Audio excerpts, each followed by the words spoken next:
ආයුබෝවන් සම්මා සම්බුදු සරණයි සුපින්නත් ඔබ හැම දිනාටම අද නවම් පුර පසළොස්වක පොහොය දවස. ඉතින් මේ උතුම් වූ පුර පසළොස්වක පොහොය දවසේ අපි සූදානම් වෙන්නේ මුළු ලෝකෙටම සද්ධර්මය sannivedanaya කරන සම හිත සුව පිණිස කියන උදාර තේමාවෙන් මීට 13 වසරකට පෙර පරම පූජනීය අපවත්ව වදාළ දරණාගම කුසල ධම්ම පින්වත් නා සමිඳුන් වහන්සේ විසින් ආරම්භ කොට වදාළ සම්බෝධි විහාරස්ථානයේ කේන්ද්‍ර කොටගෙන පවත්වාගෙන යනු ලබන බෞද්ධ මාධ්‍ය ජාලය හරහා අද දවස පුරා ඔබ වෙනුවෙන් සූදානම් කරලා තිබෙන දානශීල භාවනාදී උතුම් පින් කටයුතු වල ඊළඟ අදියර නොයසනම් සංගායනා ධර්ම සාකච්ඡාව ආරම්භ කරන්නට අපි පළමුවෙන්ම කෘතගුණ වේදීත්වය පළ කරන්න කැමති අපේ අපවත් වදාළ නාහිමි පාණන් වහන්සේට මේ දිනවල අපි උන්වහන්සේගේ තෙවර්ෂ පූර්ණ ගුණානුස්මරණය සඳහා සතියක් පුරාවට මහා පින්කම් පවත්වනවා. ඊයේ දවසේ බොරලන්ද ප්‍රදේශයේ අති විශාල පින්කමක් පැවැත්වුවා. සජීවී ඔබ දුටුවා. ඒ වගේම හෙට දවසේ අපි පොළොන්නරුව ඓතිහාසික සොළොස්ම ස්ථානයේ දෙවන්ත මහා පින්කමක් පවත්වනවා. ඊට පසුදා අපි අනුරාධපුරයේ ශුද්ධ භූමියේත් අලංකාරවත් පින්කමක් පවත්වන්න බලාපොරොත්තු වෙනවා. ඉතින් මීට 3 වසරකට පෙර ආතුව හරියටම 2018 වසරේ මාර්තු මාසේ 3 වෙනිදා ලොවක් හඬවමින් අප අතරින් සමුගත්තු අපේ පරම පූජනීය ගුරු දේවෝත්තම සම්බුද්ධ ශාසන විශ්ව කීර්ති ශ්‍රී සද්ධර්ම විභූෂණ ගෞරව ශාස්ත්‍රවේදී පූජ්‍යපාද දරණාගම කුසල ධම්ම පින්වත් නා සමිඳුන් වහන්සේගේ ශ්‍රී නාමයට ගෞරවයේ උපහාරය වේවා. උන්වහන්සේ ප්‍රාර්ථනීය උතුම් බෝධියකින් අජරාමර නිවන් සම්පත් සාක්ෂාත් කර ගනිත්වා කියන ප්‍රාර්ථනාවත් එක්කයි අද මේ වැඩසටහන සංගායනා ධර්ම සාකච්ඡාව ආරම්භ කරන්නේ. සුබින්වත්නි, අද දවසේ මේ උතුම් සාකච්ඡාව හරබර කරන්නට, තමන්ගේ දැනුමෙන් පෝෂණය කරන්නට මේ ස්ථානයට වැඩම කොට වදාළ කොළඹ 7 ආර්.ජී. සේනානායක මාවතේ ශ්‍රී සම්බෝධි විහාරාධීශවර, ඒ වගේම හබරකඩ, කොටුගොඩ සහ හන්තාන ධර්ම මධ්‍යස්ථාන ත්‍රිත්වයාධිපති, එංගලන්තේ ලන්ඩන් නුවර ඩෙක්රිපාරේ අංක 84 දරණ ස්ථානයේහි ශ්‍රී සම්බෝධි භාවනා මධ්‍යස්ථානාධිපති, අපේ සම්බෝධි ග්‍රීසි දහම් පාසලේ විදුහල්පති සහ බෞද්ධ මාධ්‍යාලයේ සභාපති පූජ්‍යපාද බොරලන්දේ වජිරඥාන නාහිම්පාණන් වහන්සේව අපි තාමත්ම ගෞරවයෙන් සාදු සාදු සාදු කියලා පිළිගන්නවා. ඒ වගේම දෙහිවල නැදිමාල රූපසිංහ පාරේ පැනසර ධර්ම සේනාසනයේහි ප්‍රධාන අනුශාසක ශ්‍රී ජයවර්ධනපුර විශ්වවිද්‍යාලයේ හිටපු ජ්‍යෙෂ්ඨ කතිකාචාර්ය දර්ශනපති පූජ්‍යපාද මාලිම්බඩ පඤ්ඤාසාරා විදාන නාහිමිපාණන් වහන්සේවත් ඉතාමත් ගෞරවයෙන් සාදු සාදු සාදු කියලා පිළිගන්නවා. සුවින්දන්ති, අද දවසේ දායකත්වයේ දරන්නේ නවසීලන්තයේ පදිංචි දිලීප් රත්නායක මහත්මයා. අරමුණු අතර වෙන්නේ 2021 පෙබරවාරි මාසේ 20 වන දිනට සත්වන විය සපිරුණු තෙනුලි රත්නායක දයාබර දියණියට සෙත් පැතීම, සුජීවත්ව සිටින ආනන්ද රත්නායක දයාබර පියාණන්ට සෙත් පැතීම, පරලෝසපත් වජිරා රණසිංහ දයාබර මෑණියන්ට පින් පැමිණවීම, මවගේ හා පියාගේ පරලෝසපත් දෙමාපියන්ට පින් පැමිණවීම, බෞද්ධ නාලිකාවේ නිර්මාතෘ පූජනීය දරණාගම කුසල ධම්ම නාහිම්පාණන් වහන්සේට පින් පැමිණවීම, දේශකයන්න් වහන්සේලා දිනමට සෙත් පැතීම, ත්‍රිවිධ හමුදාවේ මියගිය රණවිරුවන්ට පින් පැමිණවීම. මේ සියලු කටයුතු ඒ අභිප්‍රාය සාධනීය වේවා කියලා ප්‍රාර්ථනා කරගෙන කුසල ධම්ම හාමුදුරුවන්ට පැවිදි වන්නට මඟ පෙන්වපු ආදරණීය මෑණියන් වහන්සේ නමක් මෙතන ඉන්නවා. ඒ තමයි අපේ පූජනීය දරණාගම අමිතා දසසිල් මෙහෙණින් වහන්සේ. උන්වහන්සේ තමයි අභිධර්මයේ වගේ ගැඹුරු විෂය කාරණා ගම්පහ ප්‍රදේශවාසී වර්තමානයේ නායක ස්වාමීන් වහන්සේලා හැටියට විහාරස්ථානවල අධිපතිත්වය හොබවන බොහෝ ස්වාමීන් වහන්සේලාට කියා දීලා තියෙන්නේ. ඒ නිසා අපේ රටට ලොකු ශක්තියක් වෙච්ච පූජනීය දරණාගම අමිතා දසසිල් මෙහෙණින් වහන්සේවත් ගෞරවයෙන් අපි සාදු කියලා පිළිගනිමින් අද සාකච්ඡාවට මුල පුරන්න කැමතියි. පින්නතුනි, අද පොයේ දවසේ වැදගත්කම තමයි සාරිපුත්ත මොග්ගල්ලාන මහරහතන් වහන්සේලා දෙනම අග්‍ර ශ්‍රාවක තනතුරෙහිලා පත් කිරීමේ දවස අද. උන්වහන්සේලා ප්‍රඥාවත් භික්ෂූන් වහන්සේලා අතරින් අග්‍රස්ථානය ලබා දුන්නේ සරියුත් මහරහතන් වහන්සේට. එ르දි බල සම්පන්න භික්ෂුන් වහන්සේලා අතරින් ප්‍රධානත්වයේ අග්‍ර ශ්‍රාවකත්වයේ ලබා දුන්නේ මොග්ගල්ලාන මහරහතන් වහන්සේට.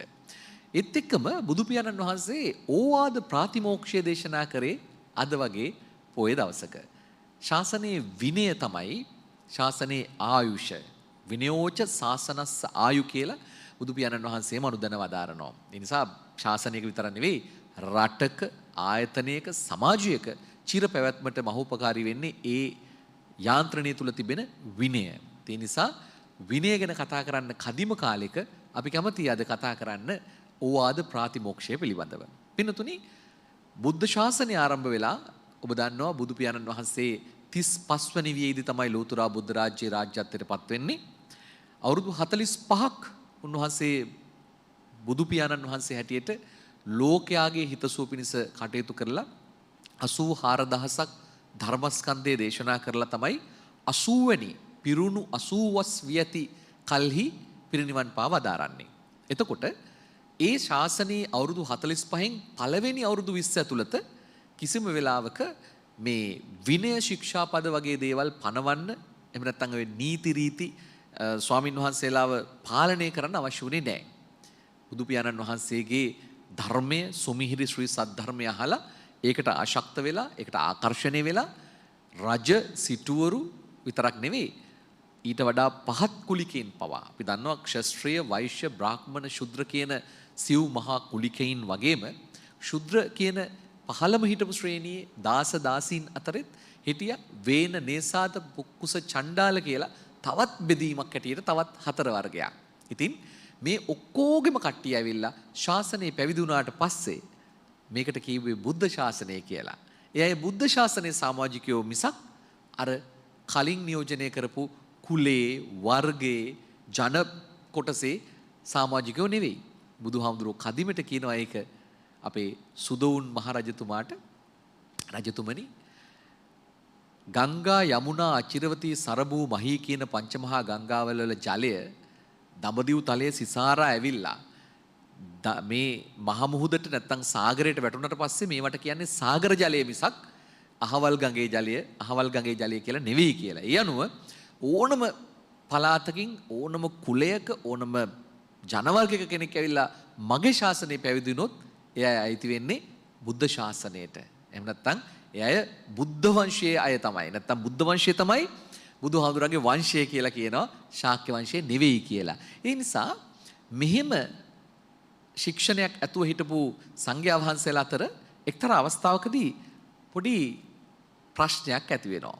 විශාලා මහනුවර හිටපු කලන්දක කියන ගමේ හිටපු සුදින්න කියන භික්ෂුන් වහන්සේ තමන්ගේ පෙරකල බිරිඳගේ ඇවිටිලි කිරීමකට නැත්තම් කීම් බහකට නතු වෙලා විනය විරෝධී ක්‍රියාවකට එක්ුණාට පස්සේ තමයි පළවෙනි ශික්ෂාපදය නැත්තම් පළවෙනි විනය ශික්ෂාව පැනවුවයි කියලා පතපොතේ සඳහන් වෙන්නේ. කෙසේ වෙතත් එතෙක් කාලයක් ඕවාද ප්‍රාතිමෝක්ෂය තමයි මේ සසුනේ විනය රැකගන්න තිබිලා තියෙන්නේ. ඔබ හැමදෙනාම දන්නවනේ සබ්බපාපස් සකරණං කුසලස්ස උපසම්පදා සචිත්ත පරියෝදපනං ඒතම් බුද්ධාන ශාසනං කියලා අපේ ඕනම තැනක බස් රථවල පවා මේක ගහලා තියෙනවා. අපේ ගෙවල් වල ඉස්සරහ ගහලා තියෙනවා. මේ තමයි ඕවාද ප්‍රාතිමෝක්ෂයේ පළවෙනි ගාථාව. තව ගාථා දෙකක් තියෙනවා. ඉතින් අපි හැමතිස්සෙම ප්‍රසිද්ධ දේවල්ට මුල් තැන දෙන්නේ. ඒ නිසා මේ ගැනයි අද කතා කරන්නේ. මම කැමති අපේ පූජනීය මාලිම්බඩ පඤ්ඤාසාර නායක හාමුදුරුව අපට පළමුවෙන් ප්‍රවේශයක් ලබා දෙනවා නම් අපේ හාමුදුරුවනේ මේ ඕවාද ප්‍රාතිමෝක්ෂය කොයිතරම් දුරට සසුනේ උන්නතියට වැදගත් වුණාද? ඉන් අනතුරුව අවුරුදු 20කට පස්සේ පනවා වදාළ ආනා ප්‍රාතිමෝක්ෂය කියන්නේ මොකක්ද කියලා අපට පැහැදිලි කරලා දෙන්න කියලා. ඔබ සමට තෙරුවන් සරණයි. බෞද්ධ මාධ්‍ය ජාලයේ ගරු සභාපති තැන්පත් අපේ බොරලන්දේ වජිරඥාන ස්වාමීන්ද්‍රයන් වහන්සේ නීතිඥ ශාසික මහත්මයාණෙනි අද මේ උතුම් පොහොය දවසේ පින්වත් දසසිල් මාතාවන් ප්‍රමුඛ පින්වතුනි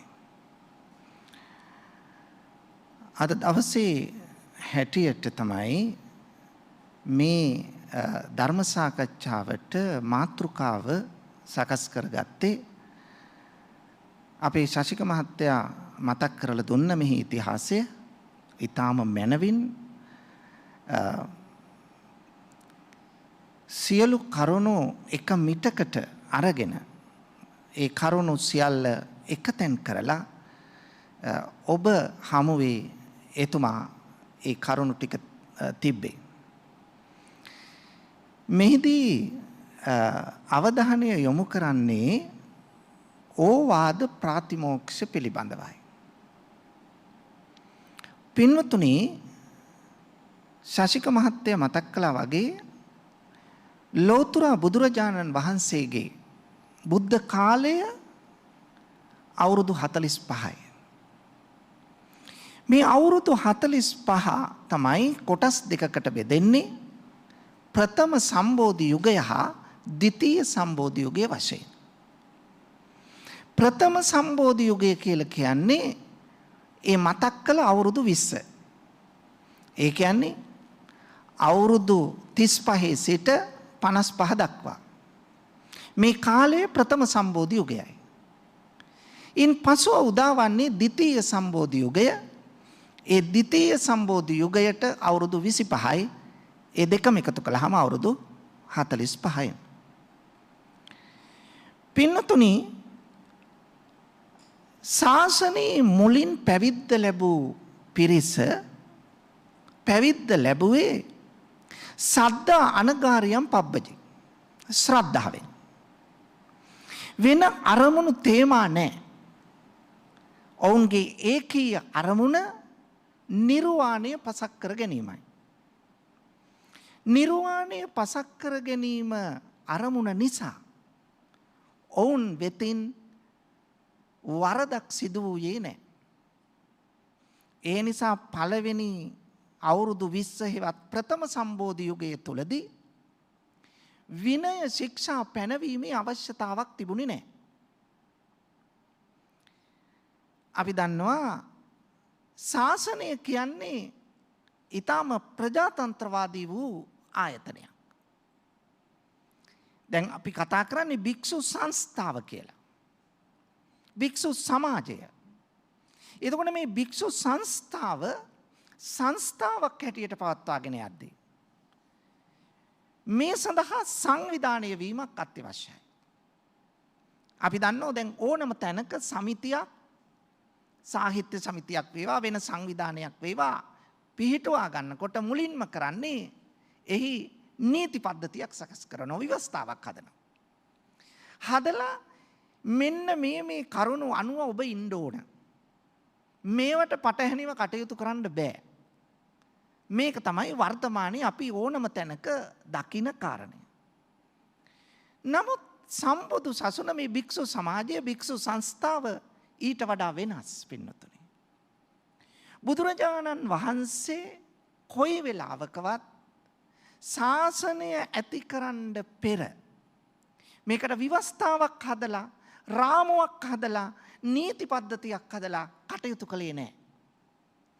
උන්වහන්සේ පස්සක තවුසන්ට දහම් දෙසා මේ ශාසනය ඇති කළා.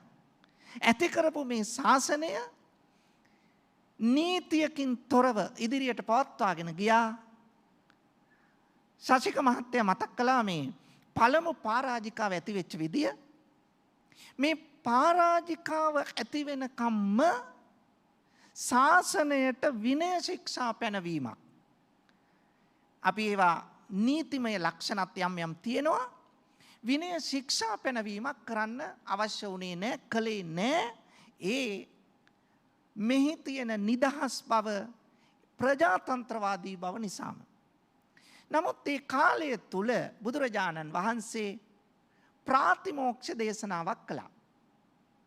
දැන් භික්ෂූන් වහන්සේලාට තියෙනෝනේ සතර සංවර සීලයක්, ප්‍රාතිමෝක්ෂ සංවර සීලය, ඉන්ද්‍රිය සංවර සීලය, ආජීව පාරිශුද්ධි සීලය, ප්‍රත්‍යය සම්නිස්ෘත සීලය කියලා.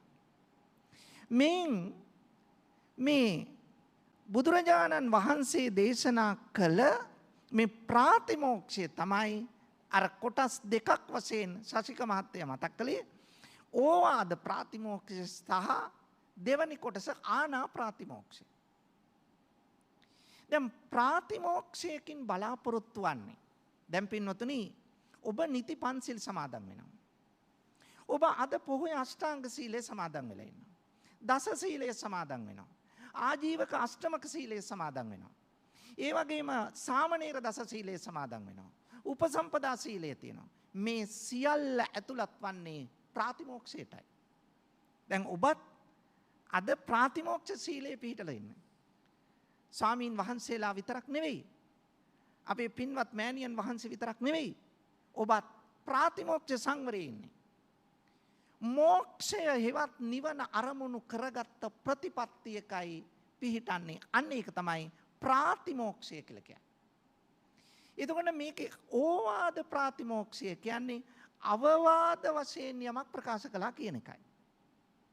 ආනා ප්‍රාතිමෝක්ෂය කියලා කියන්නේ අනකලා නියම කළා කියන එකයි. එතකොට ඕවාද අවවාද වශයෙන් යමක් ප්‍රකාශ කළා භික්ෂුන්ගේ පැවැත්ම භික්ෂුණීන්ගේ පැවැත්ම සඳහා පසුව තමයි ආනා ප්‍රාතිමෝක්ෂය පැමිණෙන්නේ ඒ හේතු සහිතවයි. අවසරයි අපේ හඳුරෝ ඉතාමත්ම මැනවින් ලගන්නා සුළු සොරයෙන් ඔබ වහන්සේ විස්තර කරද්දී මගේ මතකයේ දේව ගියා මීට අවුරුදු 20කට 22කට එහා පැත්තේ ගම්පහ ප්‍රදේශයේ සෝබෝන් කියන උසස් අධ්‍යාපන ආයතනයේ මම දේශපාලන විද්‍යාව පන්තියේ ඉන්නකොට අපේ හාමුදුරුවෝ බෞද්ධ ශිෂ්ටාචාරය උගන්වනවා. මම කම්පා වුණා එක අතකට දහම් පාසල් අවසාන විභාගෙටත් මේ බෞද්ධ ශිෂ්ටාචාරය වගේ විෂයන් ඉගෙන ගත්තු මට ආර්ථික විද්‍යාව තමයි උන්වහන්සේගේ විෂය වෙනුවට ඉගෙන ගන්න උනේ. බෞද්ධ සංස්කෘතිය ඉගෙන ගත්තා නම් කියලා මට හිතෙන තරමටම උන්වහන්සේ බොහොම චතුර ලෙස මේ බෞද්ධ සංස්කෘතියේ විෂය ලංකාවේ වැඩිම දෙනෙකුට උගන්වපු හාමුදුරුවෝ තමයි මේ ඉන්නේ. දහස් සංඛ්‍යාත ලක්ෂ සංඛ්‍යාත පිරිසකට උන්වහන්සේ උසස් පෙළ විභාගෙට බෞද්ධ සංස්කෘතිය උගන්වලා තියෙනවා. බලන්න කොයිතරම් සරලව පැහැදිලි කරාද කියලා. ඔය හැකියාවට මම වශීකృత වුණා. මම දේශපාලන විද්‍යා පන්තියේ හිටියට මගේ දෙසවන් තිබුණේ උන්වහන්සේගේ බෞද්ධ සංස්කෘතිය පන්තියේ. ඉතින් කොයි හැටියටත් උන්වහන්සේට බොහොම පිං ඒ ආරම්භෙට අපි නායක හමුදුරනේ. දැන් ඕනම ආයතනයක විනයට මුල් තැනක් දෙනවනේ. දැන් හිතෝපදේශයේ වගේ පොතක තියෙනවා මම අහලා තියෙන විදිහට මගේ මතකේ නිවැරදි නම් ඒක හිතෝපදේශය වෙන්නට ඕනේ. විද්‍යා දධාති විනයං විනයාධ්‍යාති පාත්‍රත්වම් පාත්‍රත්වාජ ධන මප්නෝති ධනා ධර්මම් තතස්සුකම් කියලා. ඒකේ අදහස තමයි මේ විද්‍යාව හෙවත් අධ්‍යාපනයෙන් විනය දෙනවා. විනයෙන් පෞරුෂ සංවර්ධනය දෙනවා. පෞරුෂ සංවර්ධනයෙන් ධනය ලැබෙනවා. ධනෙන් සැප ලැබෙනවා. අපි හැමෝම අරමුණු කරගන්නේ සැපේනේ. සැප විඳින්න මේ හැමදේම කරන්නේ. එතකොට අධ්‍යාපනයේ අපට බොහොම හොඳ විනයක් ලැබෙනවා. ඕනාවට එපාවට කටයුතු කරන්නේ නැතුව හොඳ ලං කරගෙන නරක ඈත් කරගන්න. ඊට පස්සේ එකෙන් පෞරුෂ සංවර්ධනයක් ඇති වෙනවා. ඒ හරහා අපට රැකියාවක් ලැබෙනවා. ධනෝපායන මාර්ගයක්. රැකියාවෙන් අපට මුදල් හම්බ වෙනවා. මුදල් වලින් ගේ දොර යාන වාහන අරගෙන විවාහයක් හැම කරගෙන සැපසේ ජීවත් වෙන්න පුළුවන් වෙනවා. ඉතින් එතකොට එතනදිත් අධ්‍යාපනයෙන් කරන්නේ විනයවත් පිරිසක් ඇති කිරීම. දැන් මම කැමති ඔබ වහන්සේ අහන්න පළමු කොට හමුදුරනේ ඕනම ආයතනයක දියුණුවට විනය කොයිතරම් වැදගත්ද? ශාසනීය අභිවෘද්ධියට මේ ප්‍රාතිමෝක්ෂය කොච්චර වැදගත් වුණාද කියලා. හැම දිනාටම තෙරුවන් සරණ ප්‍රාර්ථනා කරනවා. වැඩම කොට වදාළ අප කල්යාණ මිත්‍ර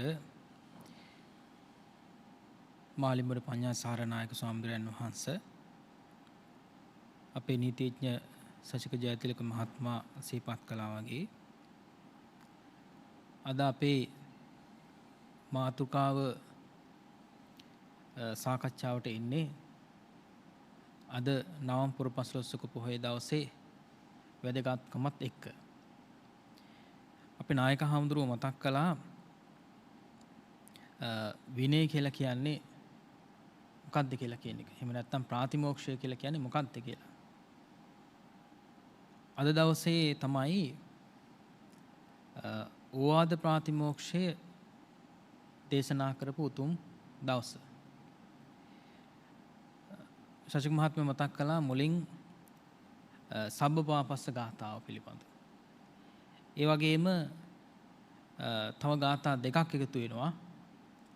ධම්මපදයේ බුද්ධ වගේට අයිති ගාථා දෙකක්. කන්ති පරමන් තපෝතිතික්කා කියන ගාථාවත් ඒ වගේම අනූපවාදෝ අනූපඝාතෝ කියලා කියන ගාථාව.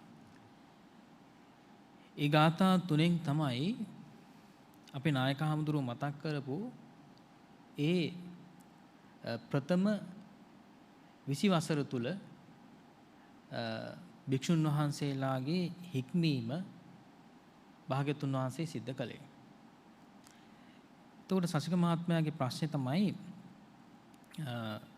විනය කියලා කියන එක ආයතනයකට හෝ එහෙම නැත්නම් සංවිධානයකට හෝ පෞද්ගලික වශයෙන් හෝ පොදුවේ හෝ කොයිතරම් වැදගත් වෙනවද කියන කාරණේ. එහෙයි. අපි මේ ගාථා තුනෙන්ම බැලුවාම ඒ ගාථා තුනෙන්ම කියවෙන්නේ මේ අත්හරින්න කියලා කියන එක. ඒතර ඇත්තටම මේ විනය කියලා කියන වචනේ තේරුමත් වින කරනවා කියලා අපි කියන්නේ අර නේද? නැති කරනවා කියලා කියන එකනේ. ඒතර අර අනිවින, කොඩි වින වගේ කියලා වචන කියනවනේ. ඒ කියන්නේ මේ විනාශ කරන්න, බැහැර කරන්න, ඉවත් කරන්න කියලා කියන එක. එතකොට බුද්ධ ශාසනයේ එහෙම නැත්නම් බුදුරජාණන් වහන්සේගේ උතුම් බුද්ධ වචනය තුලම පැහැදිලි කරන්නේ කෙලෙස් ධර්මයන් බැහැර කරන්න. කෙලෙස් ධර්මයන් ප්‍රහීන කරන්න, ඉවත් කරන්න කියලා කියන කාරණේ. ඒ කෙලෙස් ධර්මයන් බැහැර කරන්න සූත්‍ර පිටකේ එන ධර්ම කරුණු අපි ගත්තොත් එහෙම ධර්මස්කන්ධයන් 21000ක්. ඒ වගේම තමයි අභිධර්ම පිටකේ එන 42000ක් ධර්මස්කන්ධය. වගේම විනය පිටකයේ සඳහන් වෙන ධර්මස්කන්ධයන් තවත් 21000ක්. එතකොට ඒ 21000 සිද්ධ කරන්නේ කෙලෙස් ධර්මයන් බැහැර කිරීමමයි. විනය කියලා කියනකොට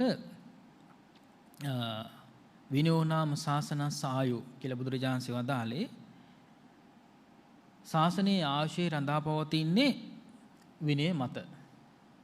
එතකොට විශේෂයෙන්ම අපි පෞද්ගලික වශයෙන් උත් තමන්ගේ සිත සතන් තුළ ඒ කෙලෙස් ධර්මයන් බැහැර කිරීම. එහෙම නැත්නම් නරක නොපනත්කම් ඒ විදිහට බැහැර කිරීම කියලා කියන තමයි මේ විනය කියලා කියන වචනේ තේරුම. අපි නායක හඳුන මතක් කළා එක පැත්තකින් මේ ප්‍රාතිමෝක්ෂය කියලා කියන්නේ මොකක්ද කියන එක. එතකොට තවත් පැත්තකින් නායක හඳුනන්නේ මේ ප්‍රාතිමෝක්ෂය කියලා කියනකොට මෝක්ෂය කියලා කියන්නේ නිවනටනේ. එතකොට ප්‍රාති කියලා කියන වචනෙන් කියවෙනවා මේ අටුවාවේ සඳහන් වෙනවා ප්‍රාප්ත වෙනවා කියලා. ඒ කියන්නේ යොමු වෙනවා. ඒකට පිවිසෙනවා කියලා කියන එක. එතකොට නිවනට යොමු වීම පිවිසීම කියලා තමයි කියන එක තමයි මේ ප්‍රාතිමෝක්ෂය කියලා කියන්නේ. එතකොට පළමු 20 වසර තුල සියලුම භික්ෂුන් වහන්සේලා නිවනට ප්‍රාප්ත වුණේ බුදුරජාණන් වහන්සේගේ අවවාදයට අනුව. ඒක තමයි ඕවාද ප්‍රාතිමෝක්ෂය කියලා කියන්නේ. එතකොට අවවාදයට අනුශාසනාවට මුල් තැනක් දීලා තමයි නිවනට ප්‍රාප්ත වුණේ. ඒ කාලවකවානුව තුල මතක් කළා විශේෂයෙන්ම බුදුරජාණන් වහන්සේගේ ශ්‍රාවක පිරිස බුදුරජාණන්සේ දේශනා කළා තියෙන්නේ මතක් කළා තියෙන්නේ අනුමත්තේසු වජ්ජේසු බහිදස්සාව කියලා නේද? ඒ කියන්නේ කුඩා හෝ ඒ විදිහට වරදක් කරන්න බිය වෙනවා කියලා කියන කාරණේ. ඒතර ලැජ්ජා බය කියලා කියන එක කුඩා හෝ වරදක් කරන්න තිබිච්ච නිසා තමයි අතීතයේ බුදුරජාණන් වහන්සේ ධර්මාන කාලේ ওই 20 වසර තුල බොහෝමත්ම ඉක්මනින් ඒ බුදුරජාණන්සේ දේශනා කොට වදාළ විනයට එහෙම නැත්නම් නිවනට විශාල පිරිසක් ප්‍රාප්ත වුණේ. ඒ අතරින් විශේෂයෙන්ම භික්ෂුන් වහන්සේලා උදෙසානේ මේ ප්‍රාතිමෝක්ෂ දේශනාව සිද්ධ කළේ. එතකොට මුලින්ම ප්‍රාතිමෝක්ෂ දේශනාව ඕවාද ප්‍රාතිමෝක්ෂ දේශනාව හැටියට දේශනා කළේ ශශික මහත්මයා මතක් කළේ එතකොට මේ විනය කියලා කියන එක කොයි තරම් වැදගත්ද කියලා කියන එක. එතකොට විනය කියලා කියන්නේම ඒ විදිහට බැහැර කරනවා කියලා කියන එක. එතකොට නරක දේවල් බැහැර කරන තරමට තමයි පෞද්ගලික වශයෙන් තම තමන්ගේ ජීවිත සාර්ථක කරගන්න පුළුවන්කම ලැබෙන්නේ. පොදුවේ සමාජයක යහපැවැත්ම උදෙසාත් ඒ විදිහට ඒ පොදුවේ ඇති කරගන්න ඒ විදිහට විනය කරුණ එහෙම නැත්නම් ඒ කටයුතු සංවිධානය කරගන්න වගේම එකතුව කටයුතු කරන්න හැමෝටම එකට කටයුතු කරන්න විදිහට පොදුවේ අනිත් අයගේ අවවාද ඒ වගේම පිළි අරගෙන පොදුවේ සාකච්ඡා කරලා කටයුතු කරන්නට යම්කිසි කරුණු ටිකක් එකතු කර ගන්නවා නම් අපේ නායක හඳුරු මතක් කළා වගේ යම්කිසි කතිකාවතක් ඇති කර ගන්නවා නම් ඒ කතිකාවත තුල සඳහන් වෙන්නේ බැහැර කළ යුතු දෙයමයි. ඉතින් බුද්ධ ශාසනය තුල බුදුරජාණන් දේශනා කොට වදාළේ බැහැර කළ යුතු දේ බැහැර කරන්න කියලා එකයි විනය කියලා කියන්නේ.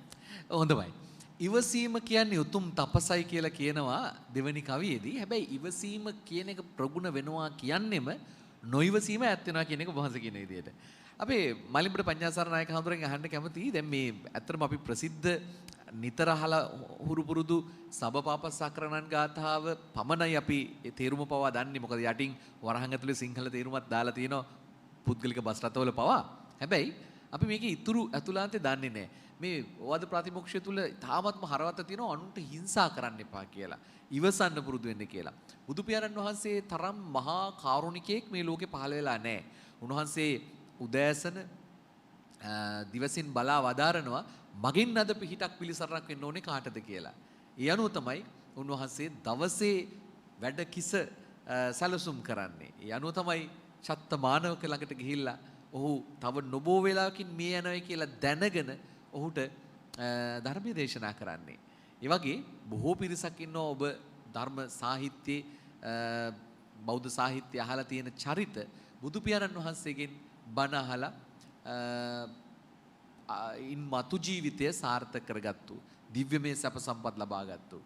ඒ නිසා අපේ හාමුදුරනේ මේ හිංසාවට නොගොසින් ඉවසීම පුරුදු කිරීම කියන කාරණය ශාසනය තුල කොයිතරම් වැදගත් තැනක පිහිටලා තියෙනවද සහ ඒක වර්තමානයේට කොච්චර වැදගත් වෙනවද කියලා මම අහන්න කැමතියි.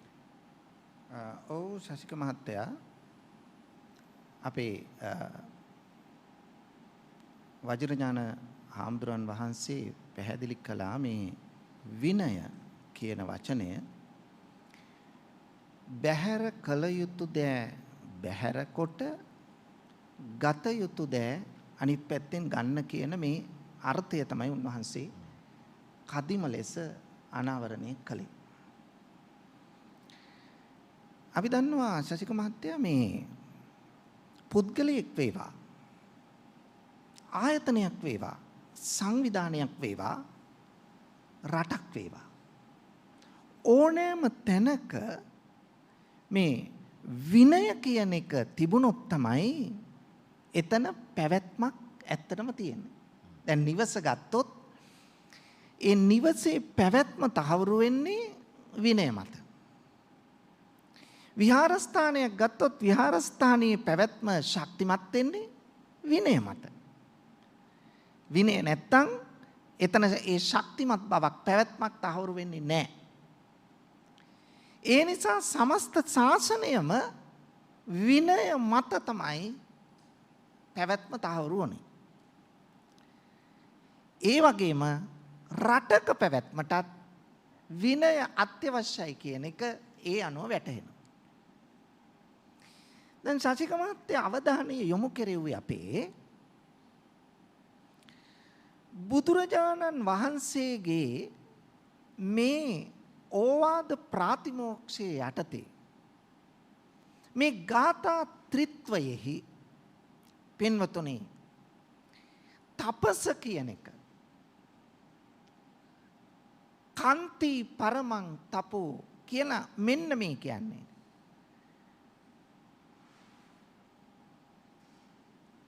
තිතික්කා කන්ති පරමං තපෝ. ඒ කියන්නේ මේ ඉවසීම හෙවත් ශාන්තිය කියන එක තමයි උතුම්ම තපස කියලා කියන්නේ. හික්මීම කියලා කියන්නේ. කෙනෙකුට ඉවසීම කියන එක නැති වුණොත් තමයි එතනින් එහාට සියලු විනාශයන් සිද්ධ වෙන්නේ. දැන් අපි කියනවා ඔයාට පොඩ්ඩක් ඉවසන්න තිබුණානේ. එතකොට කියනවා මං ඉවසලා පුළුවන් තරම් ඉවසුවා බැරිම තැන තමයි මේ තීරණේ ගත්තේ කියලා. හැබැයි පින්වතුනි ඉවසීම කියන එක එහෙම නතර කරන්න බෑ. එහෙනම් ඉවසලා අවසන් මොහොතේ ඉවසන්න ඕන. ඒක නිසා බුදුරජාණන් වහන්සේ භික්ෂු භික්ෂුණීන්ට මතක් කරන්නේ ඔබේ ජීවිතය තුළ ඉවසීම පුරුදු කරන්න. මේක අවවාදයක්. මේ ඉවසීම පුරුදු කරොත් තමයි පින්වතුනි අපේ මේ ආධ්‍යාත්මික ගමන ශක්තිමත් කරගන්න පුළුවන් වෙන්නේ. මේ ඉවසීම නැති වුණොත් ආධ්‍යාත්මික ගමනට එන ක්ලේශයන් අනන්තයි, බාධා අනන්තයි.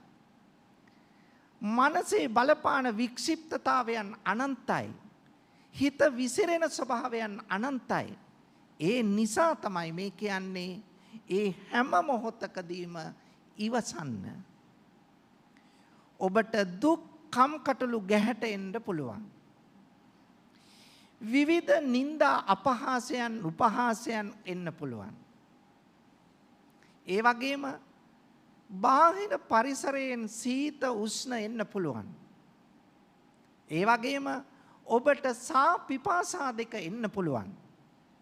මෙන්න මේ සියල්ල භික්ෂු ජීවිතයට බලපානවා. එක පැත්තකින් සා පිපාසා දරා ගන්න ඉවසා ගන්න හැකියාව තියෙන්න ඕන. අනික් පැත්තෙන් නිന്ദා අපහාස උපහාස ඉවසා දරා ගන්න පුළුවන් වෙන්න ඕන. එහෙම නොවුනොත් පින්වතුනි මේ භික්ෂු ජීවිතයේ ඉදිරියට පවත්වාගෙන යන්න බෑ. නොයිවසීම ජීවිතයකට ආවොත් වහවහ කෙටි තීරණ ගන්නවා. කෙටි තීරණ ගන්නවා. ඒ කියන්නේ එතන තියෙන්නේ කෝපය, කේන්තිය, ද්වේෂය, පටිඝය, ව්‍යාපාදය. මේ කරුණු නිසා මොකද වෙන්නේ? ශනික තීරණ ගත්තාම ඒවායේ ප්‍රතිඵලය සුබවාදී එකක් වෙන්නේ නැහැ. ඒ නිසා ඉවසීම තුල තමයි භික්ෂු ජීවිතයේ සැනසීම ලැබෙන්නේ. ඒ නිසා දැන් භාවනාවකට ගියාට පස්සේ ඉඳගත්තාම ඉරියව්ව පවත්වා ගන්න එක පළවෙනි අමාරු කාර්යය. දෙවැනි කාර්යය තමයි හිත එකලස් කරන එක.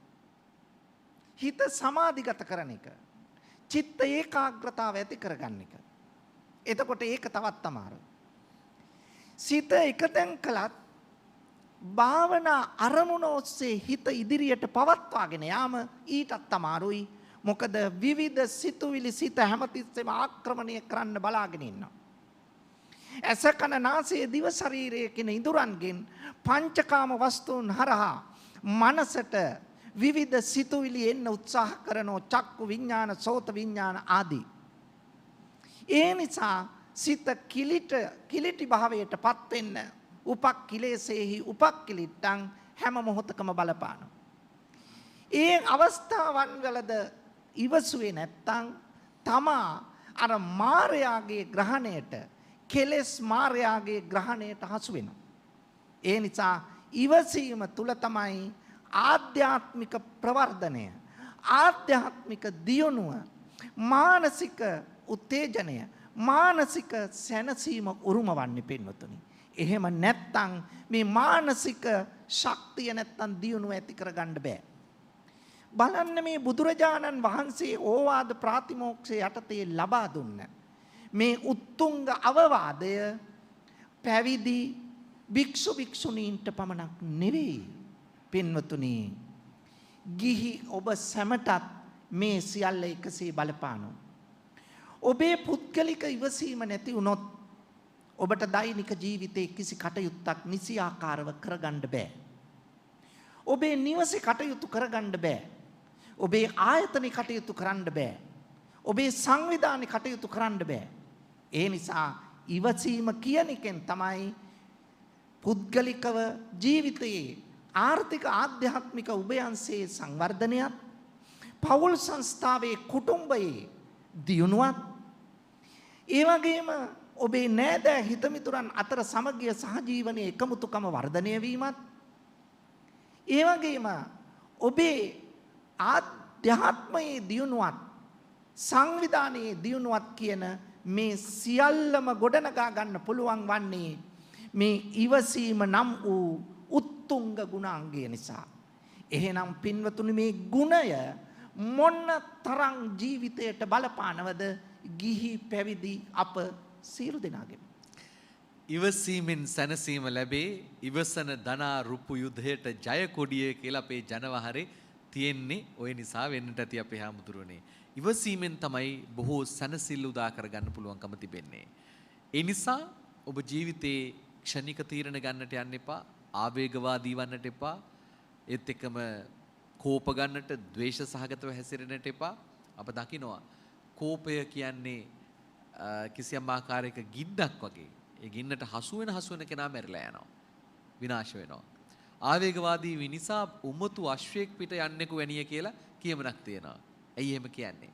ඒ අශ්වයා උමතු අශ්වයා කොහොමත් දඟලන සතෙක්. අපි දන්නේ අශ්වයා උඩ ඉන්න මේ අසරුවාව කොයි වෙලාවෙ බිමට ඇදලා දායිද කියලා. හරි අමාරුවෙන් තමයි අසරුවෙක් ඉන්නේ. බොහොම සැප පහසු ඉන්නව නෙවෙයි. වේගෙන් ගියත් අමාරුයි, හිමින් ගියත් අමාරුයි. ඒ අස්සට පිස්සු හැදිලා තිබුණොත් හිතා ගන්න පුළුවන්ද? ඒ වගේ තමයි ආවේගවාදී මිනිසා උමතු අශ්වයෙක් පිට යන්නකු වැනිය කියලා කියමනක් තියෙනවා. ඒ නිසා අපි ආවේගශීලී නොවි ඉවසීමෙන් කටයුතු කළ යුතුයි කියන එක තමයි ඕවාද ප්‍රාතිමෝක්ෂයේ පළවෙනි කවියෙන් පළවෙනි ගාථාවෙන් අපට පහදලා දෙන්නේ. ඊට පස්සේ දෙවෙනි ගාථාවෙන් පහදලා දෙන්නේ. ඊට පස්සේ අපි හඳුරුනේ මේ අනූපවාදෝ අනූප ඝාතෝ පාති මොක්ඛේච සංවරෝ මත්තඤ්ඤුතාච භත්තස්මින් පන්තංච සයනාසනං අධිචිත්තේච ආයෝගෝ ඒතං බුද්ධාන සාසනං කියලා තුන්වෙනි ගාථාවේ තියෙනවා. මේ ගාථාවේ තියෙන්නේ මේ අනුන්ට උපවාද නොකිරීම, හිංසා නොකිරීමද, ප්‍රාතිමෝක්ෂ සංවරයද, ආහාරයේහි පමන දන්නා බවද, විවේක සෙනසුන්හි ඇල්මද, සමවත් වැඩීමේ යෙදීමද කළ යුතුය යන මෙය සියලු බුදුරුන්ගේ අනුශාසනාවයි කියලා. දැන් බුදුහාමුදුරුවෝ අල්පේච්ඡතාවය දේශනා කොට වදාළ මහා ශාස්ත්‍රවරයෙක්නේ. භික්ෂු සංඝයා වහන්සේලාටත් මුල් කාලේ ওই ටික තමයි කියලා තියෙන්නේ. පුළුවන් තරම් අරණ්‍ය වාසී වෙන්න. එතකොට පන්සල් හදාගෙන පන්සල් වලට පූජා කරන හැමදේම රැස් කරගෙන ඒවා කෙරෙහි ලොබ බැඳ ගන්න උවමනා වෙන්නේ නැහැ. උන්වහන්සේ පාංශ කූලික නැත්තම් අපි පූජා කරන අටපිරිකරට මූලික වෙන්න කියලා කියන්නේ. අර පාත්‍රයෙන් පැන් වලදන්න පුළුවන්, ආහාර වලදන්න පුළුවන්, පෙරහැන් කඩින් ඕනම දිය කඩਿੱත්තකින් දැන් වගේ ජලීය දූෂණය වෙලා නැති නිසා පැන් ටිකක් අරගෙන වලදන්න පුළුවන්. සිවුරු වර්ග දෙක තුනක් තියෙනවා. එතකොට මේ කොට්ටේ හැටියට නැත්තම් නිදන සයනය හැටියට පාවිච්චි කරනකොට තනපලසකුණත් අර සිවුර ඔලුවට තියාගන්න පුළුවන්. එක සිවුරක් පොරව ගන්න පුළුවන්. එක සිවුරක් ඇඳ ගන්න පුළුවන්. අඳනේ ඇඳගෙන ස්නානය කරන්න පුළුවන්. සිවුර ඉරුණොත් ඉදිකටුවයි නූලයි තියෙනවා මහ ගන්න පුළුවන්. හිස රැවුල් බා ගන්න පුළුවන්. දැලි පිහිය තියෙනවා. ඉතින් ඊට වඩා දෙයක් මොකටද? සිංගමන් නැත්තම් පිඬු සිඟා වැඩලා තමයි ආහාරය සකස් කරගන්නේ. ආහාරයටත් දැඩි ලෝභකමක් නැහැ. රසමසවුලු හොයන්නේ නැහැ. එතකොට භික්ෂුන් වහන්සේලාට අහවල් පන්සල මගේ, මං අහවල් පන්සලේ නායක හාමුදුරුවෝ, ඒ පන්සල විතර නෙමේ එහා ගමේ පන්සලත් මගේ කියලා ලොබ බැඳ ගන්න ඕනේ නැහැ. දායකයෝ ලබා දෙන ප්‍රත්‍යවලට ගිජු වෙන්න ඕනේ නැහැ. බුදුහාමුදුරුවෝ අනුදැන වදාරලා පළවෙනි 20 වසර තුල ශාසනයේ ගොඩාක් පිරිස වර්ධනය වෙන්නට කලින් ඔය විදියට විනය රැකුනේ මෙන්න මේ තුන්වෙනි කාරණාවේදී කියන පුළුවන් තරම් ආහාරයේ පමණ දැනගෙන ජීවත්. ආරෝග්‍ය පරමාලාභා ගාතාව කියනකොට කොච්චර අපහසුවෙන්ද කොසල් රජුරු හිටියේ. ඒ නිසා කොසල් රජුරන්ට කදිම පාඩමක් කියලා දෙනවනේ ඊළඟට බත් උයනකොට කොහොමද යන්න ඕනේ කියලා. අපේ හැමදුරනේ මේක වර්තමානයටත් අදාළයි නේද? භික්ෂුන් වහන්සේලාට විතරක් නෙවෙයි නේද? අපි ගිහි අපි හැදෙන්නේ භික්ෂුන් වහන්සේලා දිහා බලාගෙන. අර චප්පු චප්පු කාරකම් කියලා අපි බුදුහාමුදුරුවෝ ප්‍රතික්ෂේප කරන දේ චව් චව් ගාලා කන්න එපා කියන එක, ඇඟිලි වල මුල් පුරුක් වල විතරක් ගෑවෙන්න ඕනේ, අල්ලේ ගෑවෙන්න හොඳ නැහැ කියන එක, ඒවා කොනක ඉඳලා කෑම ගන්නවා කියන එක භික්ෂුන් වහන්සේලාට අනුදැන වැදෑරුවට ගිහි අපිටත් කොච්චර ලස්සනද එහෙම කන්න පුළුවන් නම් අපි ස්වාමීන් වහන්සේලාගෙන් කොච්චර දේවල් අනුකරණය කරනවද? උන්වහන්සේලා සිල්වත්ව ගමන් කරනකොට අපිත් කිසියම් ආකාරයකට අපෝ දුවන්න හොඳ නැහැ. අර විශාකාව කිව්වනේ පූර්ණවර්ධන සිටුතුමාගේ මේ මිගාර පියාතුමා යොපු නියෝජිත පිරිසට මේ වැස්ස වෙලාවේ අනිත් කෙල්ලෝ ටික නම් දිව්වා, ඔබතුමිය මේ වැස්සේ තෙමි තෙමි යන්නේ හරි කම්මැලි කෙනෙක් වගේ කිව්වම කිව්වනේ නෑ එහෙම එකක් නෑ, මේ එහෙම ගෑන් ළමයි දුවන්න හොඳ නෑ කියලා. අපි හඳුරන්නේ මම කැමති ඔබ වහන්සේ මේකට උත්තරයක් දෙනවා නම් වර්තමානයටත් ගැලපෙනව නේද? මේ බුදුහාමුදුරු ඉස්සල්ලාම දේශනා කරපු දේශනාවක් නේ මේක. කොච්චර සර්වකාලීන වටිනාකමක් තියනවද මේකේ?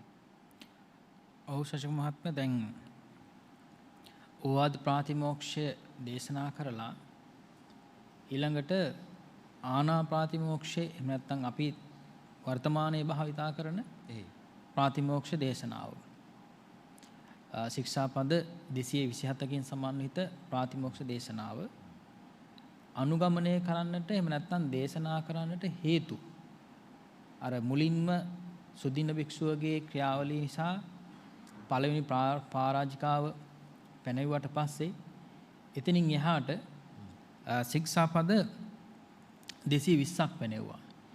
ඊළඟ හත තමයි සත්ත අධිකරණ සමතා ධම්මා කියලා භික්ෂුන් වහන්සේලාගේ ඇතුළත සිද්ධ වෙන යම්කිසි ඒ විදිහට අධිකරණයක් බුදුරජාණන් දේශනා කළා.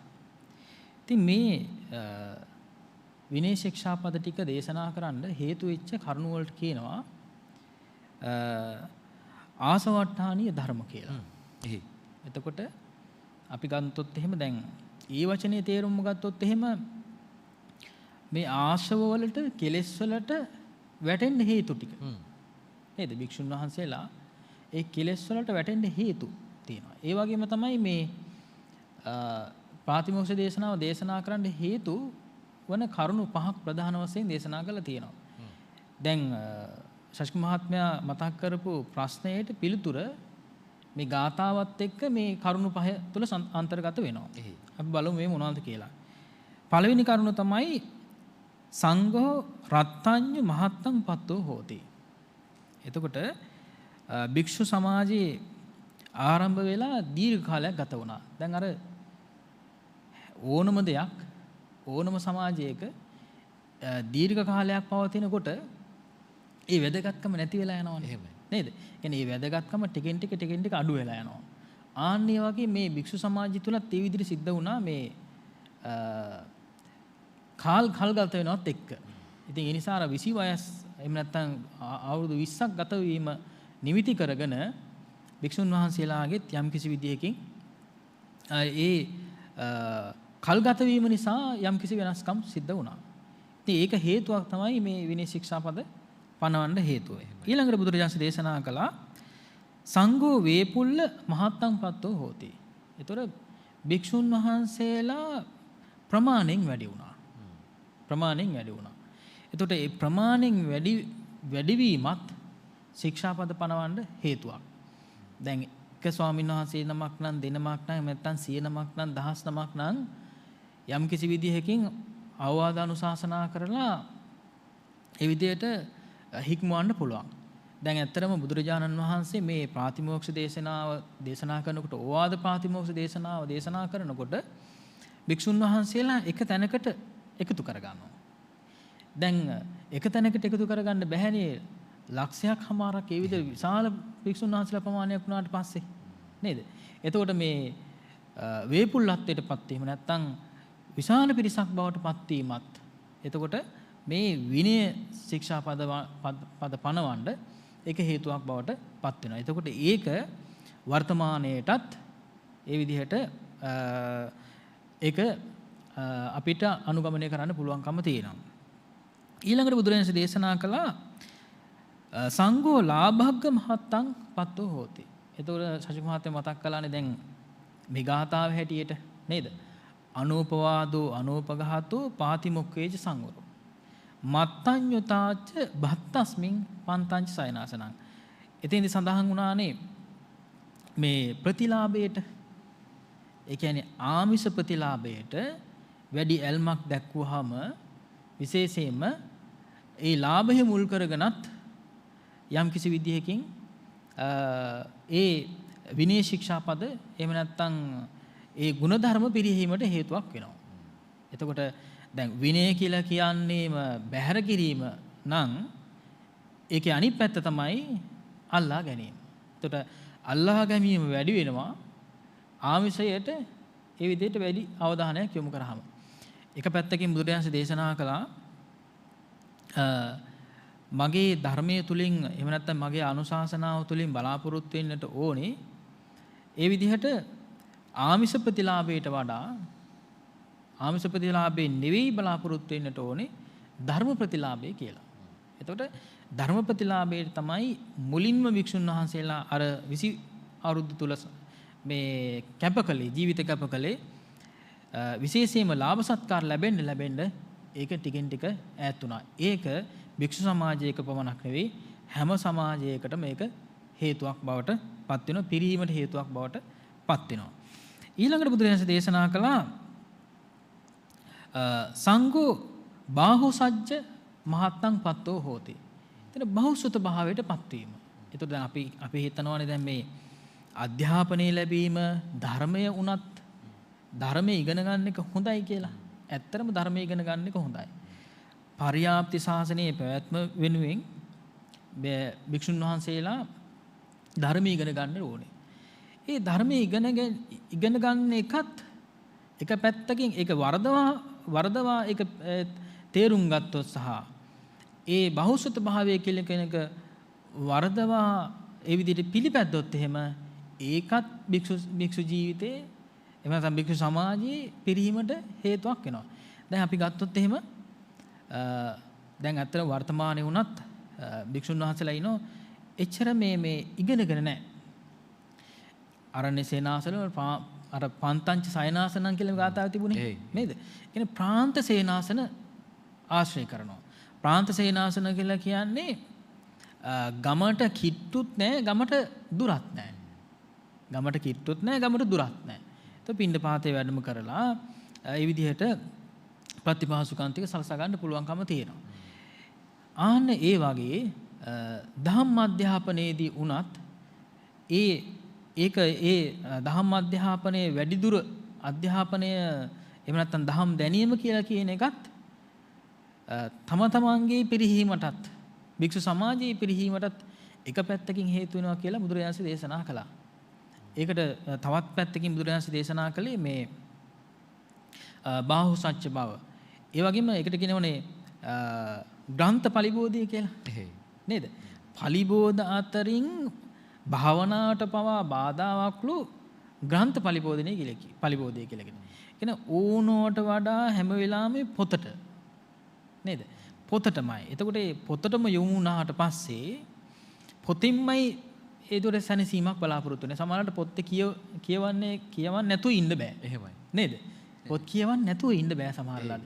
ඒතර පොත් කියවන්නේ නැතුව ඉන්නකොට මේ නිදිමත කම්මැලි ගතිය ඇති වෙනවා. ওই වගේ දේවල් ඇති වෙනවනේ. ඒතර පොත් කියවනකොට සහ ඒවා මෙනෙහි කරනකොට තමයි අවදි වීම ඇති වෙන්නේ. ඉතින් අර භාවනාවකදී වුණත් හිත යොමු කර ගන්නකොට අර ඕනුවට වඩා දැනුම කියලා කියන එක ඒ විදිහට මාන්නයක් විදිහට යොදා ගන්න එපා. යොදා ගන්න එපා කියලා කියන එක තමයි මෙතෙන් සඳහන් වෙන්නේ. එතකොට ඒ බහුසුත භාවයත් ශාසනයේ මේ වෙනකොට ශාසනයේ පිරිහීමට එක හේතුවක් බවට පත් වෙනවා කියලා තමයි බුදුරජාණන් දේශනා කළේ. දැන් අපි ගත්තොත් එහෙම ධර්ම දේශකයන් වහන්සේලා හරි අධ්‍යාපන ශාස්ත්‍රයේ ඉදිරියේ ඉන්න ස්වාමීන් වහන්සේලා හරි දැන් ඒ ස්වාමීන් වහන්සේලා හොයාගෙන අපි යනවනේ. භික්ෂුන් වහන්සේලා හොයාගෙන යනවා.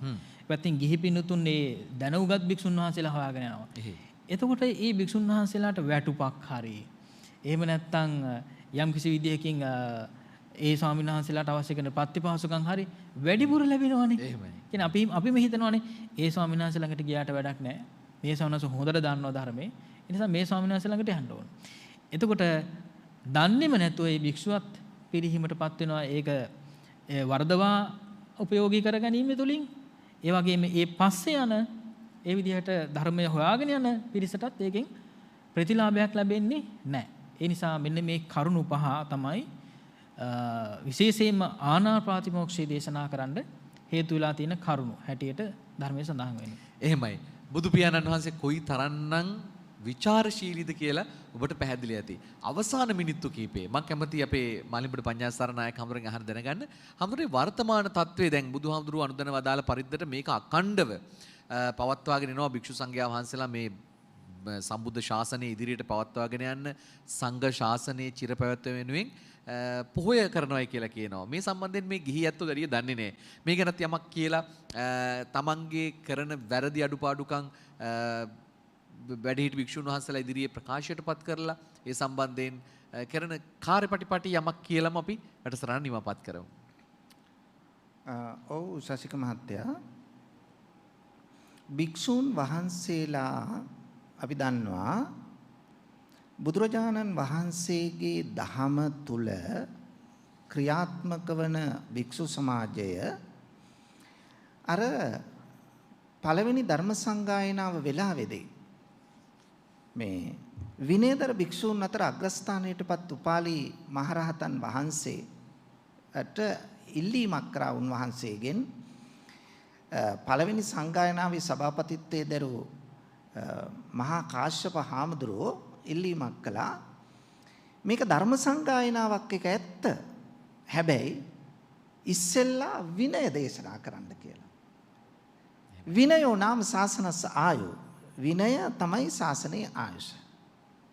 මොකද පින්වතුනි භික්ෂුවගේ මේ බාහිර ක්‍රියාකාරීත්වය ඒ කියන්නේ පැවැත්ම සංවරශීලී බව ඒ වගේම අප්පසන්නානං වා පසාදාය පසන්නානං වා බිහියෝ භාවාය නොපැහැදුණු අයගේ පැහැදීම සහ පැහැදුණු අයගේ ප්‍රසාදය වර්ධනය වීම සංඝ සාරුප්පිය කියලා අපි කියනවා මේකට. භික්ෂුවට අදාළ වන පැවැත්ම අන්න මේ සැකස්ම පවතින්නේ විනය මතයි. එතකොට මේ විනය අභාවයට ගියොත් මේක නිතර නිතර මතක් කරගත්තේ නැත්තම් මේක තමන්ගේ ජීවිතයට නිතර නිතර මතක් කරලා එකතු කරගත්තේ නැත්තම් අර භික්ෂුවගේ තියෙන සංවරකම ගුණගරුක බව හැදියාව හික්මීම ක්‍රමයෙන් ඉවත් වෙනවා. භික්ෂුවගේ හික්මීම ක්‍රමයෙන් ඉවත් වුණොත් අර ප්‍රසාදයටපත් ජනතාවත් කලකිරීමටපත් වෙන්න පුළුවන්. ඒක නිසා තමයි විනයට අදාළව කටයුතු කරන්න කියලා භික්ෂුවට උපදෙස් දෙන්නේ. ඒ නිසා ශාසික මහත්තයා අනෙතෙන්ට තමයි ආවේ. ඒ තමයි භික්ෂුවකගේ පැවැත්ම විනය නම් වූ රාමුව මත ක්‍රියාත්මක වන බැවින් ඉන් පිටතට පැන කටයුතු කරන්න එපා. මේ රාමුව හඳුනා ගන්න. ඒ රාමුව හඳුනාගෙන ඒ අනුව කටයුතු කරන්නට තමයි පොහොය කර්ම විනය කර්ම උපෝසත කර්ම කියන මෙන්න මේ දේවල් සිද්ධ වෙන්නේ. දැන් පින්නතුනි සංඝ කර්ම කියලා කොටසක් තියෙනවා විනය කර්ම කියලා කොටසක් තියෙනවා. සංඝයා දෛනික ජීවිතයේදී යම් යම් ක්‍රියාවන්ට සාකච්ඡා කරලා ගන්න තීරණ සංඝ කර්ම. එතකොට විනය කර්ම කියන්නේ භික්ෂු ජීවිතයේ විනයට අදාළ ක්‍රියා. එතකොට ඕනම විනය කර්මයක් සංඝයා එකතු වෙන නිසා ඒක සංඝ කර්මයක් වෙනවා. හැබැයි ඕනම සංඝ කර්මයක් විනය කර්මයක් වෙන්නේ නැහැ. ඒ නිසා විනය කර්මයට මෙහි වැදගත්කම දුන්නා. ඒකට ඇති කරගත්තා විනය සීමාවක්. එතකොට විනය සීමා කියලා කියන එකේ විනය කර්ම කරන්න ගියාම පොහොය ගෙවල් ඔබ දැකලා ඇති ඒවා වර්ග දෙකක් තියෙනවා. එකක් තමයි විහාර සීමාව, අනෙක තමයි උදකුක්කේප සීමාව. විහාර සීමාව කියන්නේ පොළවේ විහාර භූමියේ භික්ෂූන් විනය කර්ම කිරීම සඳහා සංඝ සම්මතයෙන් ඇති කර ගන්නා ස්ථානය. උදකොක්කේප කියන්නේ උදක කියන්නේ ජලයට, ජලයේ ඉදි කර ගන්නා සීමාව උදකුක්කේප සීමාවයි. මේ සීමා දෙකම ඔබ දැකලා ඇති. එතකොට විනය සීමාවක්, පෝය සීමාවක්, පෝය ගයක් කියලා කියන්නේ සංඝ සම්මතයෙන් විනය කර්මයකට අනුව තැනක් වෙන් කරගන්නවා. ඒ වෙන් කරගත්තු තැන ඉඳලා තමයි විනය කර්මයක් කරන්න ඕන. අපිට ඕන තැන්වල ඉඳලා විනය කර්ම කරන්න බෑ. ඒ විනය කර්ම කරන වෙලාවේ අවුවෙන් වැස්සෙන් පින්නෙන් ආරක්ෂා වෙන්න එතන ගයක් හැදුවා. ඒකට කිව්වා පෝයගය විනය කර්ම කරන ස්ථානය කියා. පෝය සීමාව, විනය සීමාව. මේකට රැස් වෙන භික්ෂූන් වහන්සේලා තමන්ගේ විනය කඩවෙච්ච විනය ශික්ෂා තියෙනවා නම් අපේ බොරලැන්දේ හාමුදුරුවෝ මතක් කළා භික්ෂුවකට සතර පරාජිකාවෙන් පටන් ගත්තාම විනය කොහොමද ශික්ෂා තියෙන්නේ කියලා. විනය ශික්ෂා අධිකරණ සමත 7ත් එක්ක 227ක් වන බව. සතර පරාජිකා 4යි, සංඝාදිශේෂ 13යි, අනියත 2යි, නිස්සග්ගිය පාචිත්‍ය 30යි, පාචිත්‍ය 92යි. මේ ආදී වශයෙන් ඒ අතරේ තියෙනවා අර ශාසික මහත්තයා මතක් කළා මේ අර කන බොන අඳින පළඳින යන එන හැටි කතා බහ කරන විදිය ගැන සේකියා වගන්ති 75ක් තියෙනවා. අන්න එයින් කොහොමද සංවරකම භික්ෂුව ආදර්ශයක් දෙන්නේ ගිහි ජනතාවට කියලා. අර කන බොන හැටි කිව්වේ න චපු කාරකම් බුංජිස්සාමීති සික්ඛාකරණීය. මේ ආදී වශයෙන් මතක් කළේ. ඒ නිසා අපිට වෙලාව නැහැ. මෙන්න මේ තැන තමයි අපි මතක් කරගන්න ඕනේ. ඒ නිසා භික්ෂූන්ගේ පාරිශුද්ධිය උදෙසා සිද්ධ කරන එකතු වී සිද්ධ කරන සාකච්ඡාවක්, පාපෝච්චාරණයක්, නැවත සීලයේ පිහිටීමක් තමයි විනය කර්ම කියන්නේ. හොඳයි. ඉතාමත්ම හොඳ කදිම අවබෝධයක් අපේ ගිහි පින්නතුන්ට ලැබෙන්න ඇති කියලා විශ්වාස කරනවා. අද වැනි දවසක බුදු පියාණන් වහන්සේ අනුදැන වදාළ ඕවාද ප්‍රාතිමෝක්ෂය පිළිබඳවයි කතා කරන්නට අපි යොදාගත්තේ. ඉතින් අද දවසේ අපි බොහෝ කරුණු කාරණා ගැන කතා කරා. අපේ ගෞරවනීය ආරාධනාව පිළි අරගෙන මේ ස්ථානයට වැඩම කොට වදාළ දෙහිවල නැදිමාල රූපසිංහ පාරේ පැනසර ධර්මසෙනසුනේහි ප්‍රධාන අනුශාසක ශ්‍රී ජයවර්ධනපුර විශ්වවිද්‍යාලයේ හිටපු ජ්‍යෙෂ්ඨ කතිකාචාර්ය දර්ශනපති පූජ්‍යපාද මාලිබ්බඩ පඤ්ඤාසාර නාහිමිපාණන් වහන්සේටත් සම්බෝධි විහාරාධිපති බෞද්ධ ආමාත්‍යාලයේ සභාපති පූජ්‍යපාද බොරලන්දේ වජිරඥාන නායක ස්වාමීන් වහන්සේටත් නිදුක් නිරෝගී සුවපත් භාවයේ චිර ජීවනයේ උදා වේවා. තව තවත් ධර්මඥානෙන් අපේ සදැහැති සාදු ජනයා ප්‍රණීත කරවන්නට නැත්නම් පෝෂණය කරවන්නට උන්වහන්සේලා දිනමටම හැකියාව ලැබේවා කියලා ප්‍රාර්ථනා කරනවා. නවසීලන්තයේ පදිංචි දිලීප් රත්නායක මහත්මයා තමයි අද දවසේ දායකත්වය ලබාගෙන කටයුතු කරේ. 2021 වසරේ පෙබරවාරි මාසයේ 20 වෙනි දිනට 7 වෙනි විය සපිරුණු තනුලී රත්නායක දයාබර දියණියට සෙත් පැතීමත්, සුජීවත්ව සිටින ආනන්ද රත්නායක දයාබර පියාණන්ට සෙත් පැතීමත්, පරලෝසපත් වජිරා රණසිංහ දයාබර මෑණියන්ට පින් පැමිණවීම, මවගේ හා පියාගේ පරලෝසපත් දෙමාපියන්ට පින් පැමිණවීම, බෞද්ධ නාලිකාවේ නිර්මාතෘ අපේ පූජනීය දරණාගම කුසල දමනාහිමිපාණන් වහන්සේට, ඒ වගේම දේශකයන්න් වහන්සේලා දිනමට සෙත් ප්‍රාර්ථනා කිරීම, ත්‍රිවිධ හමුදාවේ මියගිය රණවිරුවන්ට සෙත් පැතීම ආදී කටයුතු තමයි ඒ අයගේ අභිප්‍රාය වුණේ. ඒවා සියල්ල සාර්ථක වේවා කියලා අපි ප්‍රාර්ථනා කරනවා. සම්බෝධි සදහම් සගරාව අචින්ත සමරකෝන්ගේ සංස්කාරකාරත්වයෙන් අදත් ඔබ අතට ලැබෙනවා නවම් පෝය දවසේ විශේෂ අතිරේක හැටියට. අප අතරින් නොබෝදා සමුගත්තු කලා කීර්ති රෝහණ ප්‍රදීප ආචාර්ය එඩ්වින් ආර්යදාස ශූරීන් ගේ අභාවය පිළිබඳව සහ කුසල් ධම්මනාහිමිපාණන් වහන්සේගේ ගුණ කදම්බය පිළිබඳව සුසැදුණු කවි රාශියකින් මෙවරත් මේ කලාපය සමන්නාගත වෙනවා. මේ හැම දිනාටම අපි ආරාධනා කරනවා මේ ලබාගෙන ධර්මඥානය වැඩි දියුණු කරගන්න කියලා. පූජනීය දරණාගම අමිතාදස සිල් මෙහෙණින් වහන්සේට ගෞරවයෙන් ආරාධනා කරනවා. අපේ රේණුකා ප්‍රියන්ති මහත්මියටත් ලලනී මහත්මියටත් දෙන්නටම ආරාධනා කරනවා මේ පිරිකර පූජා කරන්න. ඒ අතරේ ඔබට සිහිපත් කරන්න ඕනේ හෙට දවසේ ඓතිහාසික පොළොන්නරු සොළොස්මහාස්ථාන පූජා භූමියේදී අපි සූදානම් පහන් ගෙවල් දෙකක් පූජා කරන්න, පහන් 250 බැගින් වූ පහන් 500ක් පූජා කිරීම සඳහා සාදු සාදු සාදු. රන්කොත් වෙහෙරට සහ කිරි වෙහෙරට ඒත් වගේම ග්‍රැනයිට් මල්ලාසන 8ක් 4 බැගින් පූජා කරනවා.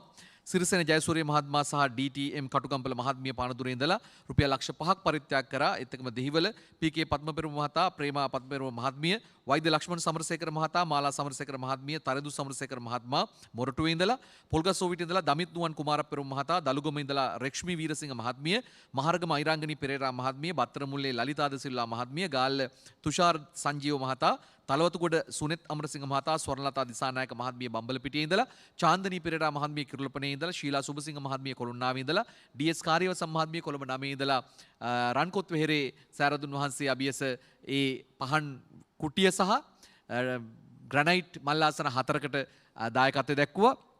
ගිරිවෙහෙර සෑරදුන් වහන්සේ අභියස ඒ සඳහා අනුග්‍රහය දක්වන්නේ ගාමිණී රත්නායක මහත්මයා කොළඹ 7 ඉඳලා රුපියල් 2,50,000ක් පරිත්‍යාග කරා. ලොරින් ජයසිංහ බණ්ඩාර වෛද්‍යරත්න මහත්මිය පන්නිපිටියේ ඉඳලා, පැතුම් ප්‍රනාන්දු, රිෂිත ප්‍රනාන්දු සහ ප්‍රසන්න ප්‍රනාන්දු කියන මහත්තුරු බොරලස්ගමුවේ ඉඳලා, රංජිත් ජයවර්ධන සහ නන්දිනී ජයවර්ධන මහත්මීන් කල්බෝවිල ඉඳලා, පිළියන්දල සිරිසේන විතානගේ නීතිඥ මහත්මයා, කොළඹ 7 සරෝජනී මුණසිංහ මහත්මිය, මහනුවර චන්ද්‍රදාස මහවත්ත ලියනගේ මහත්මයා, ඕස්ට්‍රේලියාවේ BBM ගුණතිලක මහත්මයා සහ චන්ද්‍රමාලිනී ලොකුබාලසූරිය මහත්මිය, උඩුගම්පොළ ජානක ගයන් පතිරණ මහත්මයා, නුගේගොඩ තිලක බණ්ඩාර මහත්මයා, BN නිහාල් නිශාන්ත මහත්මයා, පෑලියගොඩ ඉඳලා SHL ද සිල්වා මහතා මත්තේගොඩ ඉඳලා, ලක්ෂාන් පෙතියගොඩ මහතා බත්තරමුල්ලේ ඉඳලා 1,25,000 බැගින් පරිත්‍යාග කරා. මේ හැමෝටම අපේ පුණ්‍යානුමෝදනාව හිමි වෙනවා. හෙට සවස් කාලේ සවස් 5ට පමණ අපි ඖෂධ පූජාවක් සමගින් මහා බුද්ධ පූජාමය පින්කමක් පවත්වනවා. අපේ බොරලන්දේ වජිරඥාන ස්වාමීන් වහන්සේ, සොළොස් මස්ථානාධිපති, ඓතිහාසික අස්ගිරි ගෙඩිගේ රාජ මහා විහාරාධිපති, අස්ගිරි විහාර පාර්ශවයේ අනුනායක පූජ්‍යපාද වේඩරුවේ ශ්‍රී උපාලි අනුනාහිම්පාණන් වහන්සේගේ මූලිකත්වය ඇතිව මධ්‍යම සංස්කෘතික අරමුදල බුද්ධ ශාසන හා ආගමික සංස්කෘතික කටයුතු අමාත්‍යාංශය අත්වැල් බැඳගෙන එහි ලේකම් මහාචාර්ය දේශබන්දු කපිල ගුණවර්ධන මැතිතුමා තමයි මේ ඉල්ලීම කළේ අපිට. මේ කටයුත්ත හෙට දවසේ ඔබට සියසින් දැක බලා ගන්න පුළුවන් ඔබේ නිවසේ ඉඳලා. දැන් අපි සූදානම් මේ වැඩසටහන නිමාපත් කරලා හැමදිනාටම සම්මා සම්බුදු සරණයි.